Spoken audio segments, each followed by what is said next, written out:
Hello friends, it's Daryl. How you doing today? I'm glad you're here with us. Today we're going to be showing you how to repair a VCR that won't load the tape when you put it in. Turn it on, plug it in, put the tape in, it goes in, and it comes right back out. This is almost always a broken belt that causes this. This particular one from Samsung, really easy to work on. Flip it over, and we've got 5 Phillips screws holding an access panel in plate. Get your finger underneath the corner here, lift up, straight up and down, and that lifts straight out. Looks like everything's right here in the open. Isn't that great? And the main drive belt comes from this motor capstan over to the big... Oh, look at that. There's our problem. The main drive belt is broken. Give you a link to a company called Marvac, which supplies all of these belts. It's going to be in the description of the video. And be prepared to spend around $10 to $12 for a single belt. Or you can go on Amazon or eBay and get a assortment belt pack for about $20. You need to get the belt, new belt, wrapped around this capstan here.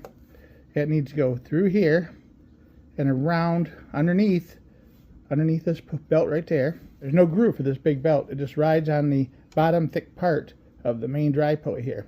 And we'll also need to clean that up a little bit because there's a little bit of debris stuck on it from rotting rubber. Right, the thing we got to do on this is we have to be able to get the belt underneath here. You're not going to be able to do that because there's a center point there that stabilizes it. So you need to lift this top bar off of here.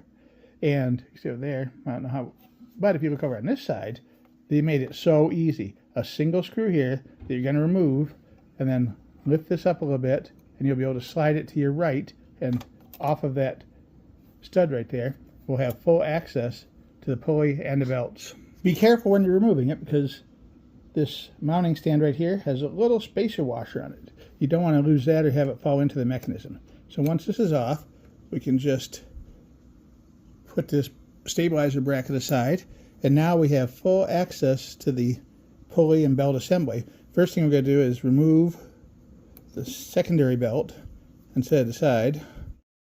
Here's the company I got the part from, Marvac Electronics. They even sent me a code for eBay. Save 10% off your order with this code. Here's the new belt. Let's get this belt in place, shall we? We started with this pulley here, and we gently pulled it along there behind that little idler pulley, pulled it back, stretched it just a little bit to get it over the top part of the flywheel here, spun it around to make sure there's no kinks or bends in it, and we're good to go. And we can see also the main drive pulley down here is good to go. There we go, all back together.